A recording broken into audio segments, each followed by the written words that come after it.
Confusion ന്യൂറലി നടക്കുന്നുണ്ട്, അതായത് ബ്രെയിനിൽ ഒരു കൺഫ്യൂഷൻ നടക്കുന്നുണ്ട്. നമുക്ക് പാരന്റിങ് ബെറ്റർ ആക്കാൻ വേണ്ടിയിട്ട് നമ്മൾ എല്ലാ തരത്തിലും ശ്രമിക്കും. അപ്പൊ നമ്മള് ചുറ്റുമുള്ള ആളുകളിലൊക്കെ നോക്കിയിട്ട് എന്താ ശരി എന്നൊക്കെ നോക്കും. അതിനൊരു ഉദാഹരണമാണ് പലപ്പോഴും നമ്മുടെ നാട്ടിലൊക്കെ ഈ right hand left hand issues വരുന്ന സമയത്ത് പലപ്പോഴും പാരന്റ്സ് എടുക്കുന്ന ഒരു ടേക്ക്. കാരണം ഏതെങ്കിലും കുട്ടികൾ ലെഫ്റ്റ് ഹാൻഡ് ആയിട്ട് എഴുതുന്നൊക്കെ ഉണ്ടെങ്കിൽ പാരന്റ്സ് ഓട്ടോമാറ്റിക്കലി അവരെ ചേഞ്ച് ചെയ്യും, റൈറ്റ് ഹാൻഡിലോട്ട് ഫോക്കസ് ചെയ്യാൻ പറയും. അതിന് വേണ്ടിയിട്ട് അവർ ഒരുപാട് ശ്രമിക്കും. പക്ഷെ കുട്ടികളെ സംബന്ധിച്ചിടത്തോളം അവരുടെ ഈ റൈറ്റ് ഹാൻഡ് ഡോമിനൻസി അല്ലെങ്കിൽ ലെഫ്റ്റ് ഹാൻഡ് ഡോമിനൻസി ഒക്കെ ഹെറിഡിറ്ററി ആയിട്ടൊക്കെ ആയിരിക്കും വരുന്നുണ്ടാവുക.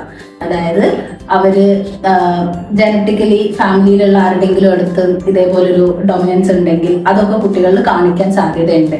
അപ്പോൾ അവരുടെ ബ്രെയിൻ ആയിട്ട് വയർ ചെയ്തൊരു സംഭവമാണ് ഏത് കൈയെ ഡൊമിനന്റ് ആവണം എന്നുള്ളത്. അപ്പൊ നമ്മൾ മറ്റുള്ളവരിൽ നിന്ന് നോക്കിയിട്ട് ഇത് മാറ്റുന്ന സമയത്ത് അവിടെ വലിയൊരു കൺഫ്യൂഷൻ ന്യൂറലി നടക്കുന്നുണ്ട്, അതായത് ബ്രെയിനിൽ ഒരു കൺഫ്യൂഷൻ നടക്കുന്നുണ്ട്.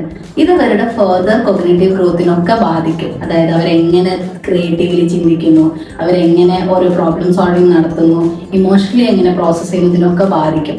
സോ ഒരു കുട്ടി റൈറ്റ് ഹാൻഡ് ആയിട്ട് എഴുതുന്നുണ്ടെങ്കിൽ അത് ഓക്കെ ആണ്. അതുപോലെ തന്നെ ലെഫ്റ്റ് ഹാൻഡ് ആയിട്ടാണ് അവർ ഡൊമിനന്റ് ആയിട്ട് വർക്ക് ചെയ്യുന്നുണ്ടെങ്കിൽ അതും ഓക്കെ ആണ്.